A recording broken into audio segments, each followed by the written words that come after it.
Welcome to the For Peyton podcast. I'm Tami Valentine, and this podcast is about mental health, real life, and the experiences that shape us. I created this podcast in memory of my son, Peyton, known to many as Pete, who passed away in December of 2024. Whether you're here for insight, connection, or simply a deeper conversation, I'm just glad you're here. This is For Peyton. Welcome back to the For Peyton podcast. I'm so glad that you're here. In today's episode, we are going to do a follow-up clinical deep dive to my conversation with Steve Hunzeker, who is a funeral director. It was a very interesting conversation, and I learned so much from him. And it really made me think a lot about the topic of grief. And so today we're going to talk a lot about grief and look at what research says. I'll share some of my own personal experiences, and hopefully by the end, we'll all have a better understanding of what we're experiencing when we experience grief and how to navigate it, and maybe to give ourselves a little more grace as it comes up. One of the things that I thought about a lot after my conversation with Stephen was when he talked about the role of a funeral director. He and I both talked about how they present themselves to a family, and it made me think back of my own experiences. And one thing that I've definitely learned is that a funeral director is often placed in a role where they're helping a family or an individual who may not have the ability to think clearly. They might be experiencing some brain fog, some shock, some heartache, some despair. And when we're in that state, we don't always have the ability to regulate our own nervous system. And one of the roles that a funeral director plays in helping individuals and families navigate this process is they often present with very calm, objective, and clear thinking. They become an external regulator to what we're unable to regulate ourselves. One thing that is interesting for me in my experience is I'm a therapist. I've been a therapist for years. I've worked in the field of mental health for years. I'm really good in a crisis. I know how to stay calm and think clearly, but I also know what it is to experience that brain fog, that inability to really think clearly through decisions. I can tell you this much: knowledge and professional training doesn't make you immune to grief. I experienced it on so many levels, and that professional competence didn't mean I could regulate my own nervous system in the middle of an impossible loss. I had to lean in and rely on other people to help me for that. Grief, it doesn't care how competent you were before the person died, it's still going to show up. So the one thing I would say to that is give yourself some grace. It's something I had to learn in this process. Just a little background. If you followed along, most of you know, and if you listen to the intro of these podcasts, but in December of 2024, my oldest son was in a bad accident and suffered a fatal brain injury and passed away 3 days later at the age of 26. And then 10 months later, my mom passed away with pancreatic cancer. And honestly, back in December of 24, I would have never have guessed that my mom's death was that close behind the death of my son. We didn't see it coming. She was diagnosed in May and passed away in October. And one thing I learned through that is that grief does not politely step aside to make room for another loss. Losses can overlap, they can reactivate one another, and they can ask very different things of us. So as we dive into this episode, I just want to remind you that this is just educational. It's not intended to diagnose anyone, and it's definitely not intended to replace individual therapy or medical or mental health care. I also want to remind you that I have created a companion resource. It's called the Grief Survival Kit, and it's a digital download, and it just helps us understand grief, because understanding grief can be reassuring, but when you're in the middle of that tidal wave of emotions, understanding is just not always enough. Sometimes you need help figuring out what to do for the next 10 minutes. This Grief Survival Kit is not meant to diagnose you. It's not meant to fix you. It's not meant to rush you. It's not meant to tell you how you should feel. It just simply offers a few steady places to land when grief feels too big to carry alone. And so you can find that Grief Survival Kit at valentinecounseling.org. So let's talk a little bit about what grief is and some of the different terms that we use around it.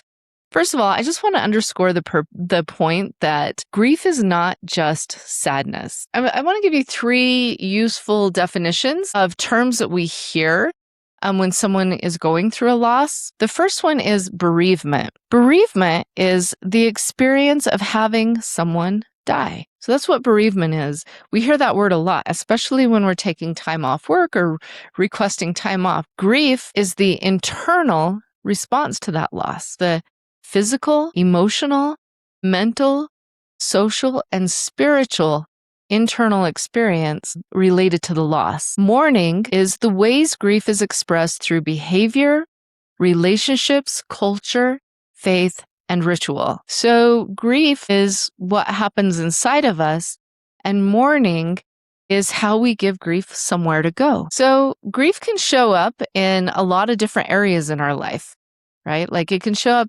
emotionally. We might experience sadness and anger, anxiety, numbness, guilt, longing, relief. We might physically experience fatigue and heaviness and tension and headaches. Maybe our sleep becomes disrupted or our appetite changes. When we talk about cognitive, we're talking about our thinking. And we can often experience, as I mentioned at the beginning, brain fog or forgetfulness, confusion. It might become really hard for us to make decisions, and we might find ourselves replaying events over and over. And sometimes that replaying will happen at night in our dreams. It can affect our relationships. We might need to feel closer to others. Some might withdraw. For me, I wanted a lot of alone time. I just needed time alone, away from the noise. But for other people, they want a lot of people around. We might find that we're more irritable. And one thing that I feel like a lot of people experience is just feeling misunderstood, feeling like nobody understands. And the truth is, everyone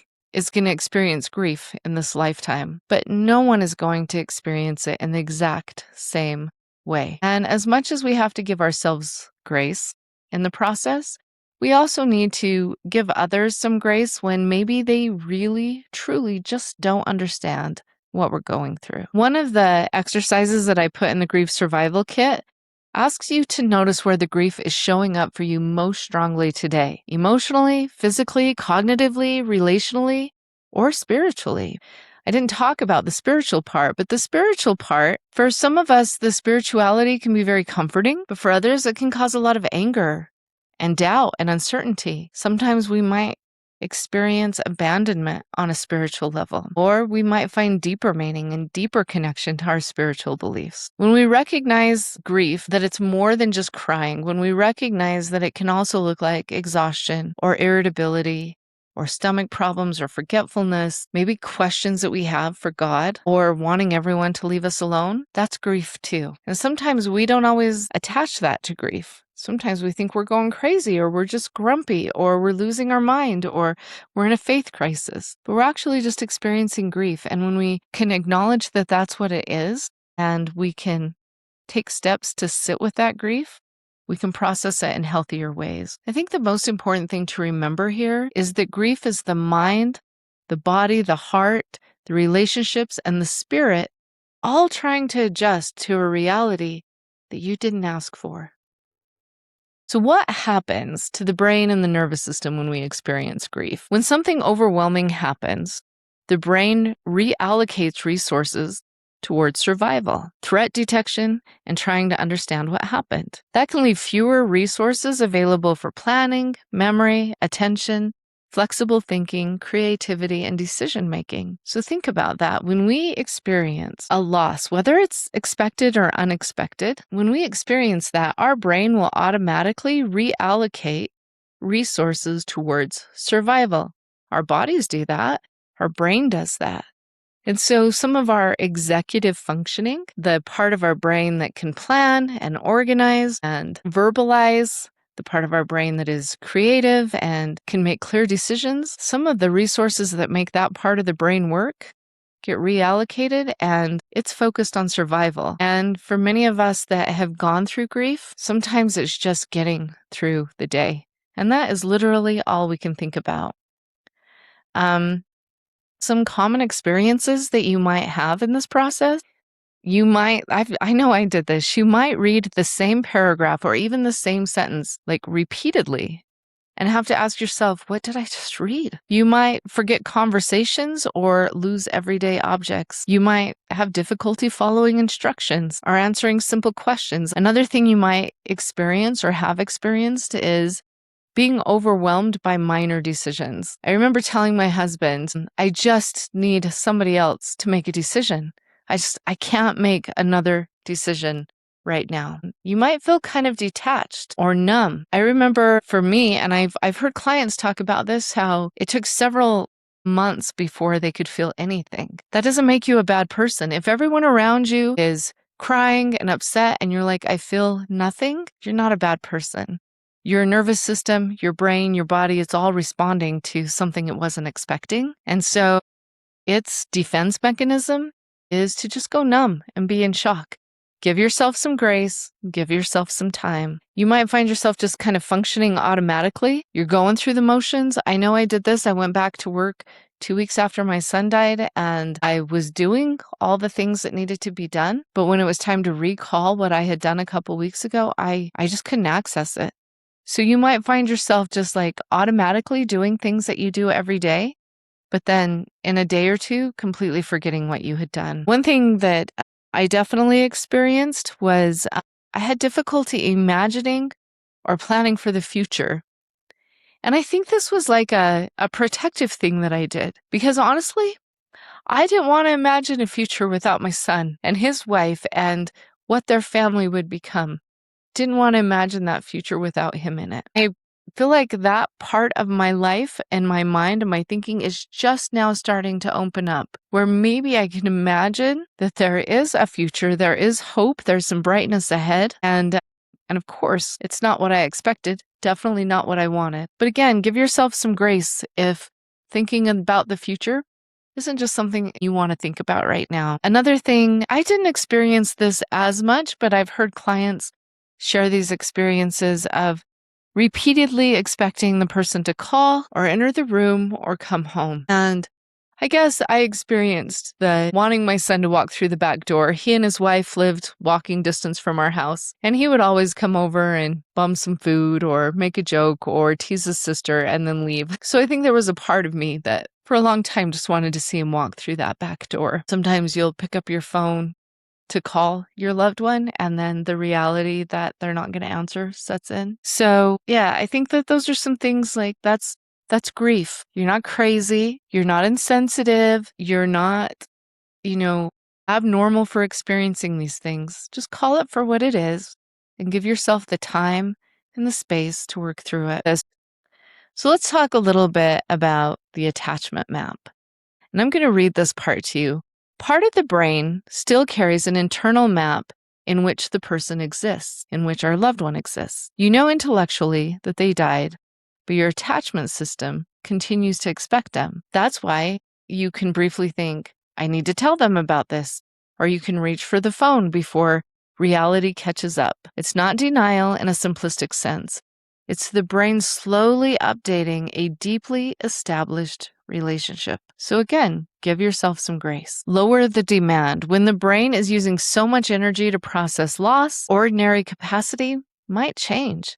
You may need fewer commitments, simpler decisions, written reminders, more rest, another person to accompany you to an appointment. Lowering the bar is not the same as giving up. Sometimes it's wisdom. Grief requires energy even when you are sitting still. So give yourself some grace and ask yourself the question, where am I expecting myself to function as though nothing happened? What is one expectation I could maybe just let go of right now? So let's talk about external regulation.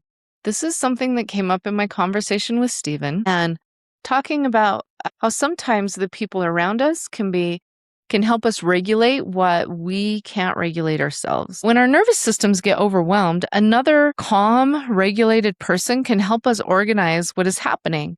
They can't remove the grief, but they can help us carry the structure of it. And honestly, this is a lot of the work that I do as a therapist. I have clients come in and they've had experiences in their life, not just related to grief, but that's one of the things. But they'll come in, they are very dysregulated. They have a lot of anxiety, depression, they're on system overload.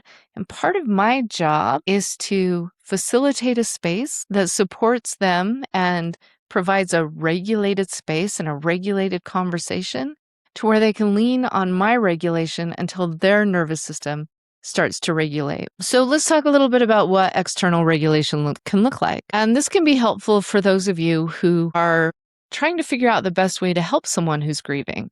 So one thing that can be helpful is just slowing the pace and explaining one decision at a time. Don't get in a rush, just slow down.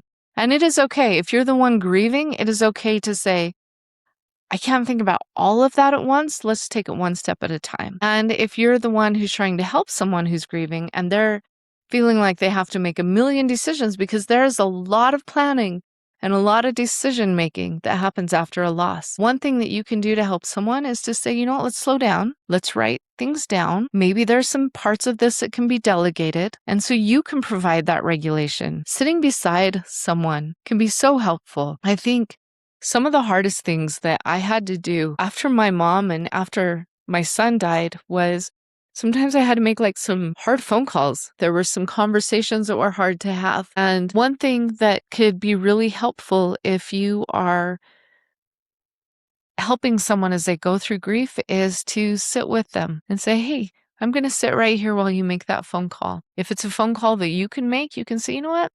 I'll take care of this one. I'll make the phone call.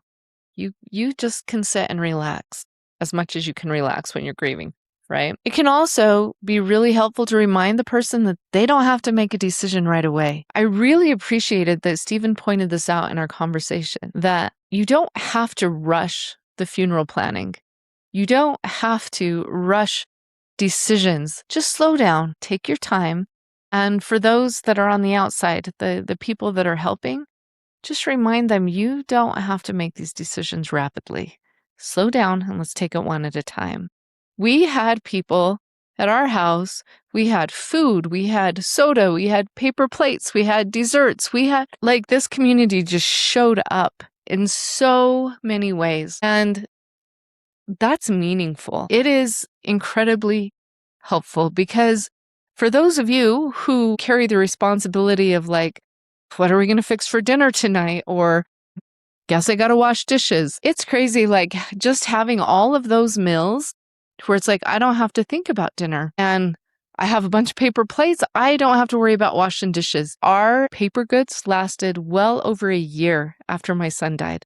I cannot brag on my community enough. And I don't know if it's true everywhere, but rural communities, they show up for each other. Getting emotional again, but it's really powerful. So helping with food, transportation, appointments, cleaning, all of those things can be really good. I also think that it doesn't hurt to slow down and simplify. I know in my conversation with Stephen, I talked about when we went to pick out the headstone for my son. And I had all of these things that I wanted on my son's headstone. Pictures and statements and quotes. A lot of my nerves were coming out when I got in that little shop. And I was saying a lot of things. And the guy who owned the shop, he was one of those external regulators. You can tell he had a lot of experience in this. But he just calmly put his hand on the table and he said, you know, sometimes we say more by saying less. And that just reminder to simplify was exactly what I needed in that moment. Someone else had enough regulation in that moment to lend me a little regulation. He slowed me down. He helped me simplify. And he was right. Sometimes we say more by saying less. So just remember, when a grieving person cannot organize what is happening, another calm person can temporarily hold that structure for them. So let's talk about grief waves. I actually had a conversation just this morning with a client who their family had experienced a loss. And we were talking about emotions, how emotions are like clouds. We can see them in the sky. We can feel them. There goes my camera again. Emotions are like clouds. We can look up and we can see them in the sky, but they don't ever stay in one place and they don't keep the same shape. And so it's also impossible to like grab them and hold on to them for too long. And if we can recognize that grief is that way too, in a moment it'll show up and it might be like a horrendous thundercloud, but it's not going to stay like that forever. It might stay like that for a while. There might be a lot of lightning, a lot of thunder, a lot of rain, but eventually it's going to change its shape, it's going to change its form, and it will roll on through. Does that mean that no more clouds will come? Absolutely not. They're going to keep coming. It's kind of like waves in an ocean, So the waves come in and then they recede back. And sometimes, depending on the time of the day, those waves can get really big and they can completely knock us to the ground. And other times they're just really small and they come up. But grief can come in waves. For me, sometimes it can be like a song.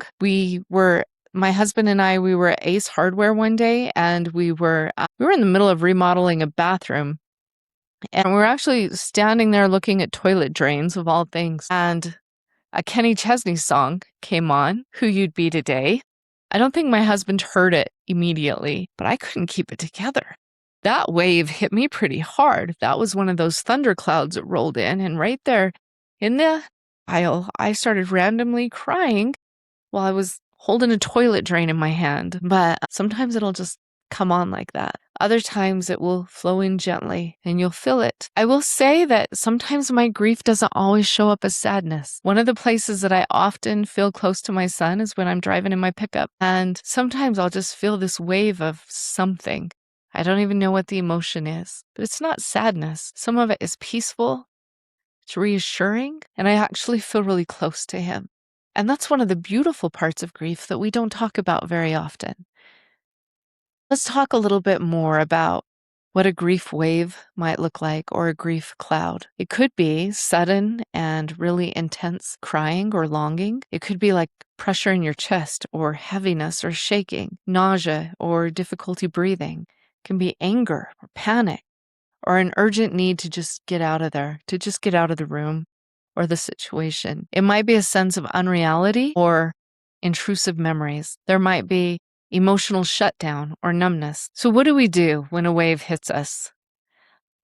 Right now, I would like to present the idea of the next 10 minutes plan. So when it hits you that way, for the next 10 minutes, here's some things that you can do. Number one, orient to the present. Just pay attention to your feet on the floor. Look around the room. Remind yourself, I'm here. I'm safe, I'm okay, this is now, and I'm just having a grief wave, or I'm just seeing one of these clouds roll in. Help your body settle. Take a deep breath. If it feels like you're really panicking, breathe in through your nose and out through your mouth. And sometimes it can be helpful if you breathe like you're trying to blow out a candle. Pay attention to how things feel around you. Notice the temperature of the room. What can I see? What can I hear? What can I smell? What can I think about? Things that will help us regulate our nervous system. Again, the deep breathing, in through the nose, out through the mouth, the grounding. Where are my feet? How does my body feel in this room? Maybe just stepping outside. Sometimes a change in temperature can regulate our nervous system. A drink of ice water can regulate our nervous system. Maybe if it feels right, connect with a safe person. Just say something like, hey, I'm having a hard moment. I don't need you to fix it, but can you just stay with me for a few minutes? Choose one small act of care. Drink water, eat something, step outside, sit down. If you've been prescribed that and it's helpful, take it. Hold a meaningful object or move somewhere quieter. And you don't have to explain this or justify it.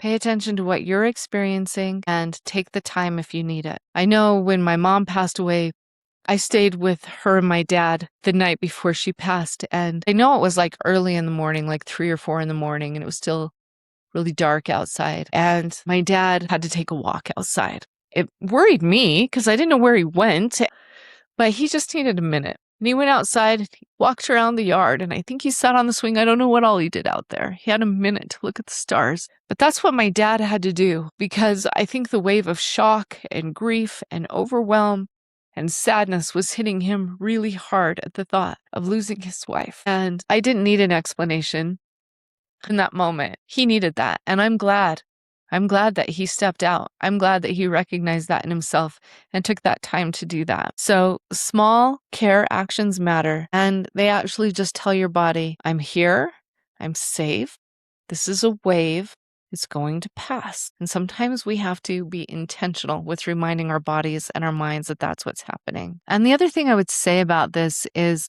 the purpose is not to make the grief disappear. It is to help you survive the wave without requiring yourself to solve the entire loss. So now let's talk a little bit about ritual. This was another thing that Stephen and I talked a lot about in our conversation in the interview episode. Stephen talked about the importance of slowing down, viewing, dressing the person, gathering together, and allowing families to develop and participate in rituals. And this isn't just funeral traditions. Ritual can serve an important psychological, relational, cultural, and spiritual function.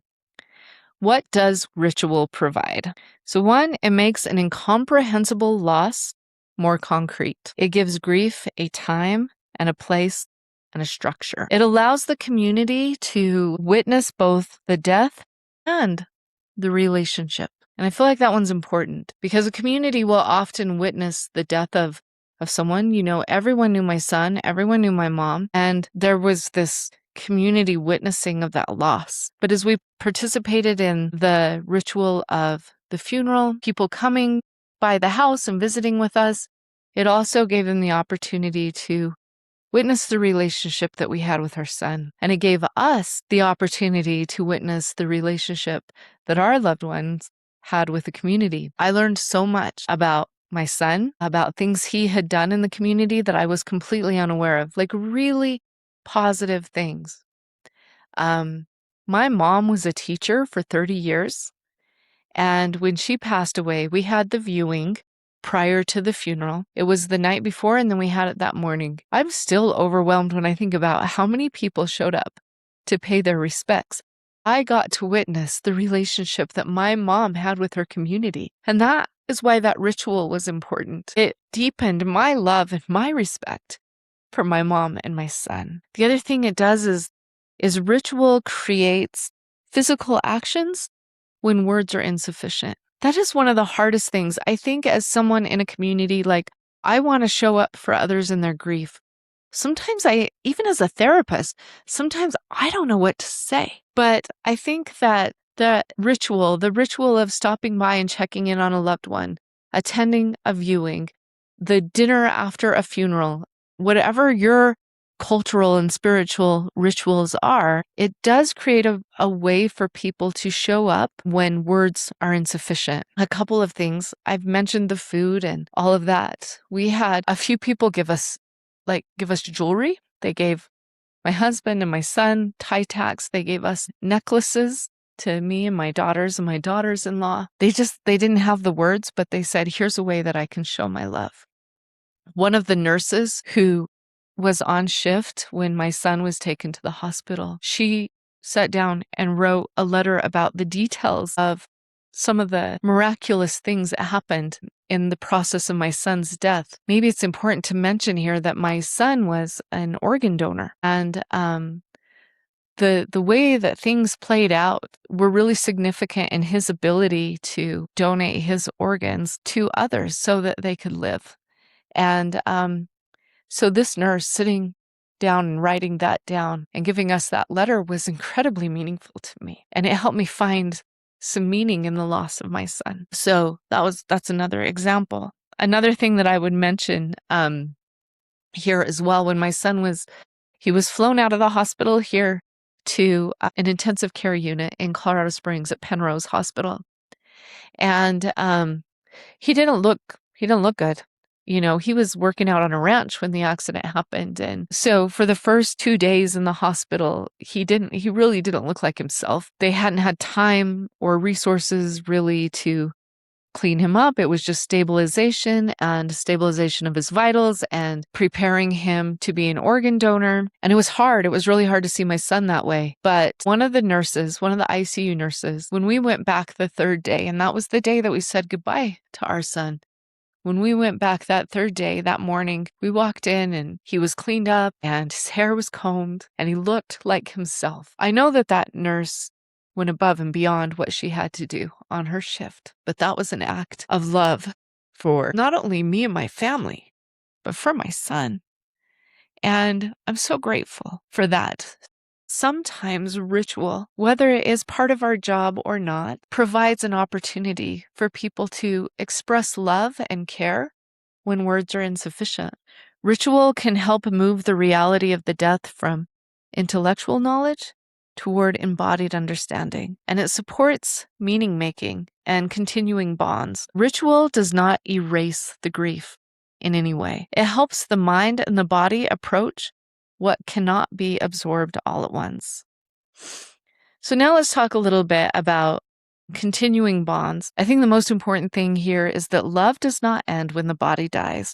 It's important for us to recognize that it is okay to continue that relationship with that person, even though they're not physically here.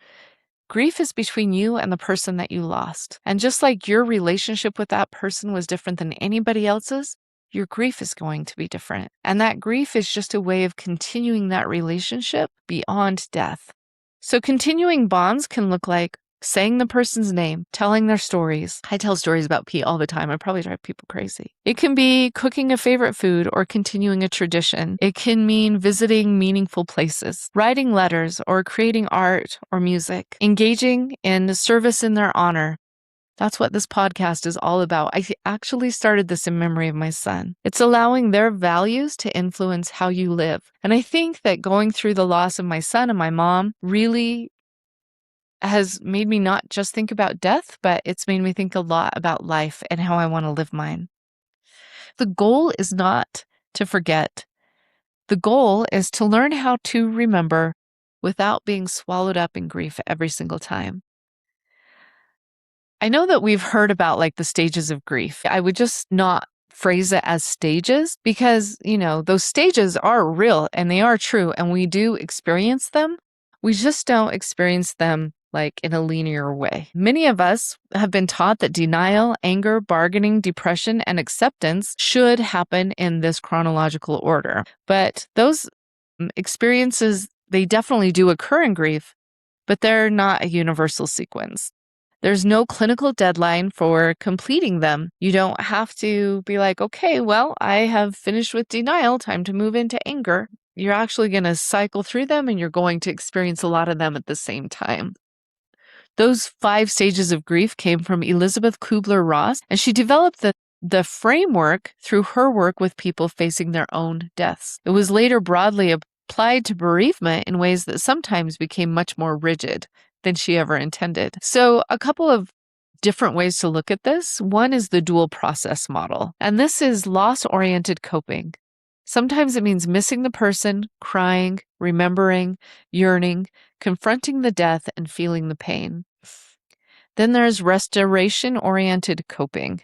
This is managing responsibilities, parenting, working, exercising, laughing, developing new routines, and learning to live in a changed world. So first we have to cope with the loss, and we have to reorient ourselves to the shock and the despair and the heartache of the loss. And so there's that loss orientation that we go through. And then there's the restoration and adaptation that happens. And a lot of times these things will come up together and you might make some progress in a direction and then feel like, oh my gosh, I feel like I'm grieving the same way I did the day they died. So I will say that a healthy adaptation often involves that oscillation between the two, the back and forth between confronting the loss and taking breaks from it. I think the one point I really want to emphasize here is that a good day is not a betrayal of your grief, and a terrible day is not a relapse. It is okay to experience joy. It is okay to experience the comfort that everyone around you has been praying that you would receive. That's not a betrayal of your loved one. Laughing and enjoying life, even when they're not here, is not a betrayal. I would also say that if you've been going along and then all of a sudden you have a moment like I had in Ace Hardware and you're holding a toilet drain and you're crying, that's not a relapse. That's just grief. That's just the process of it. Some days we need something that connects us to the person that we lost, and some days we need something that reconnects us to the life that's still in front of us. And often We just need a little of both. So let's talk a little bit more about grief, trauma, depression, and prolonged grief disorder. I'm not here to help you guys diagnose yourselves. I just want you to recognize when additional support might be needed. So grief is generally tied to the loss. And like we said, it comes in waves. It may include yearning, sadness, anger, guilt, relief, numbness, or moments of connection and positive emotion. You can experience deep pain and still laugh and still love and still have moments of peace. But let's talk a little bit about trauma. So trauma is more heavily organized around danger, horror, helplessness, or the circumstances of the death. Intrusive images or memories or nightmares might keep coming back. Hypervigilance or persistent feeling of a lack of safety. Avoidance of reminders. Feeling as if the event is happening again. Intense physiological reactions. If you're experiencing those, there's probably some aspects of the death that created a trauma for you. And that might indicate I might need a little extra help in coping with this. I'll be honest, this hit me not long after my mom died. I would say, so it was about November, first part of December, and I think I was responding to the year anniversary of my son's death. I was trying to get through the holidays without my mom, and I wasn't sleeping. I wasn't thinking clearly. I was struggling with a lot of things. And I think that's when I finally was like, I think I'm going to need a little extra help now. And so I did. I reached out. It is okay to acknowledge that sudden death can include both loss and another layer involving circumstances, decisions, and images that the nervous system carries. So recognize that.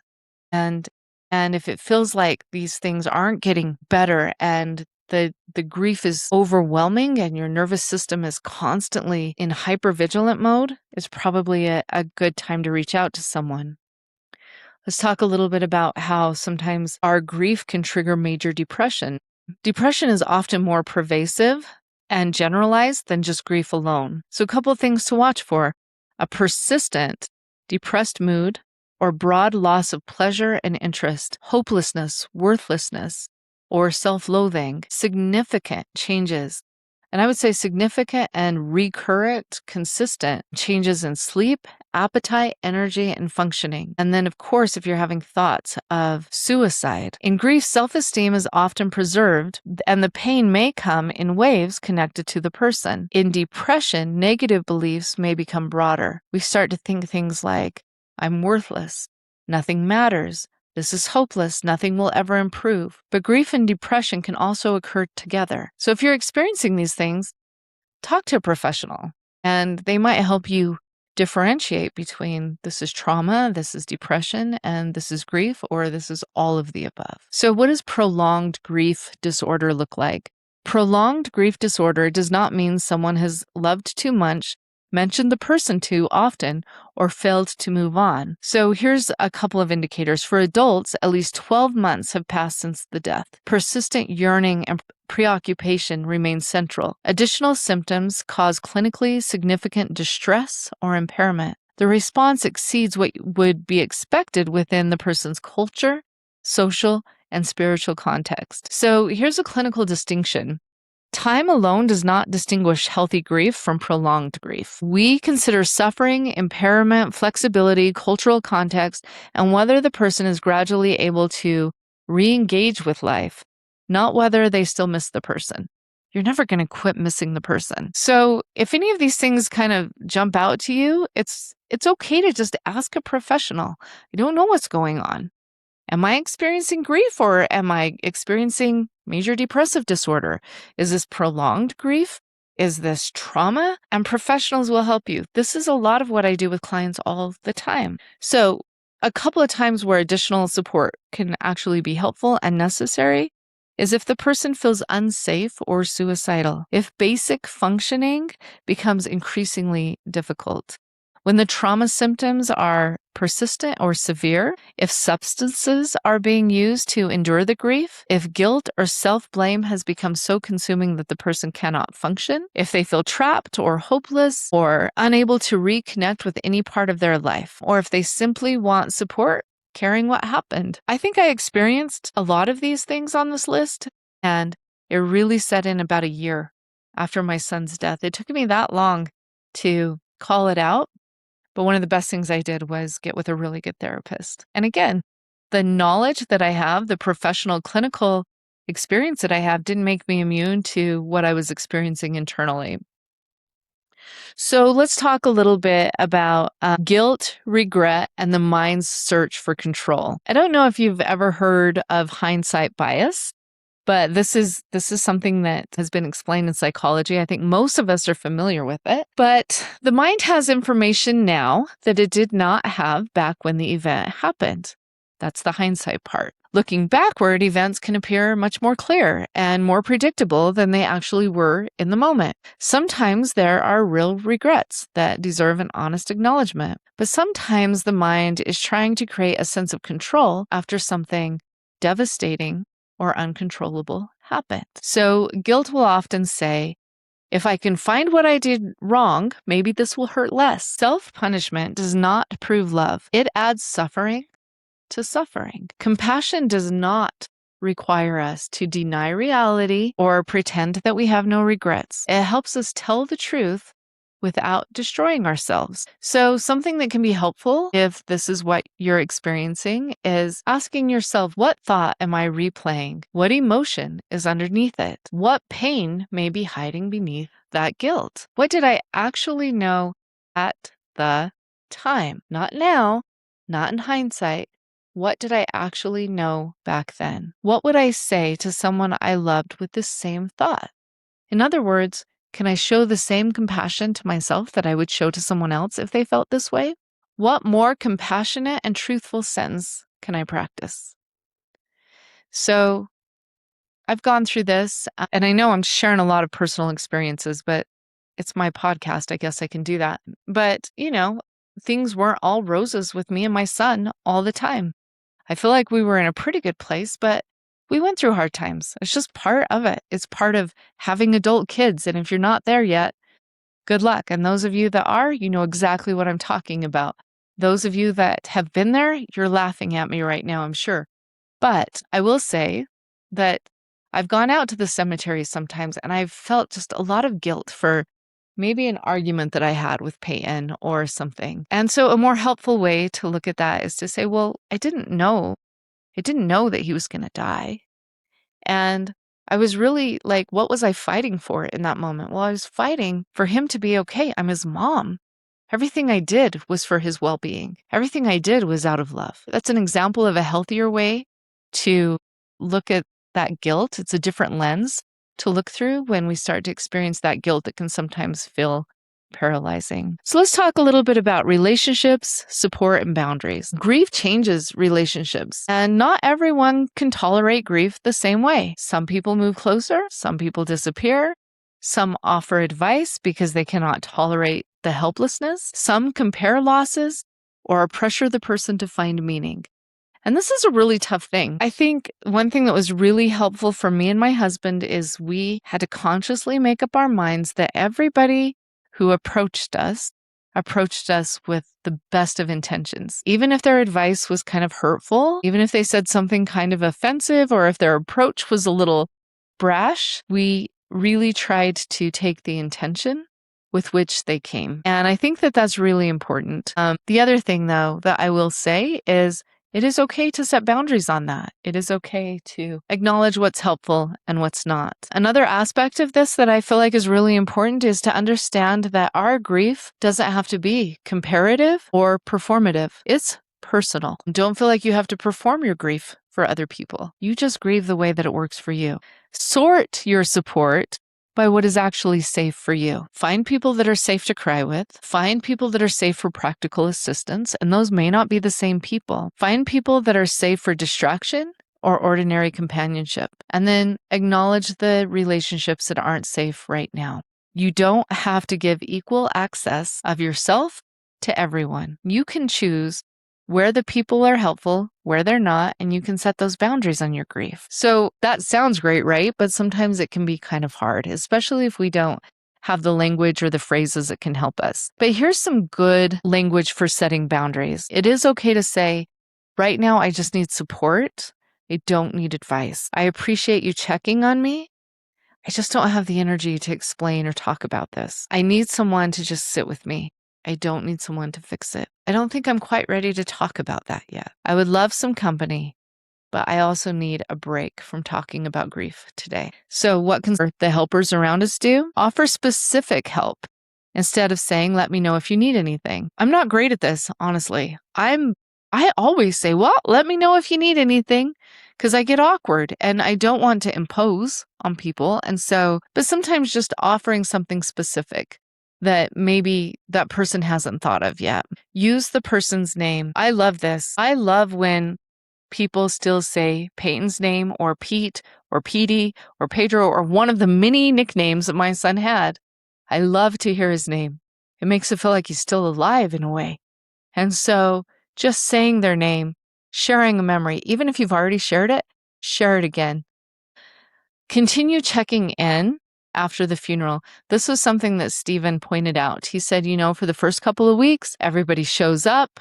They're there, they show up in all these ways, and then everyone goes home. And honestly, that's kind of when the reality of the loss begins to set in. I will say, when I hit that year mark of my son's death, and it was around the holidays, and I was missing my mom, I never felt more alone in my life than I did at that time. And nobody knew. I'm not blaming anyone, for sure. It was the holidays. People have a life. People have things going on. I just felt like I completely, totally fell apart, and I was all by myself. And so checking in, especially around those anniversary dates, the holidays, anniversary of like the death, the birthdays, all of those times are important times to check in. So remember those important dates. Help carry the cognitive load. Again, this was something that I felt like I needed help with, but I didn't know how to express it. But just like I really experienced a lot of decision fatigue during some of those really intense times of my grief, and I just needed somebody else to step in and make a decision or tell me what to do. Avoid ranking losses, imposing meaning, or enforcing a timeline. So with that, you don't have to say it could be worse. You don't have to say that about your own loss, and you definitely don't need to say it about someone else's loss. We don't have to rank it. We don't have to say, well, this was expected, or we knew it was coming. It's still a loss. A loss is a loss is a loss. And those people are not going to have their loved one with them anymore. I don't care if it was expected. I don't care if it came on the heels of a prolonged illness. It's still a loss. And so we don't have to be comparative, and we don't have to rank it, and we don't have to minimize it. The other thing I would say is allow your life and your grief to coexist. We've had 2 weddings since my son died, and 1 wedding without my mom and my son. Those were beautiful days. We were so happy. And yet there was this part of us that recognized the loss. I did not want my grief to rob me of the joy of that day, but I didn't want the joy of that day to cause me to forget how much I wanted my mom and my son there. Those things can coexist, and they can be weaved in to our ordinary lives. A couple of takeaways with this section.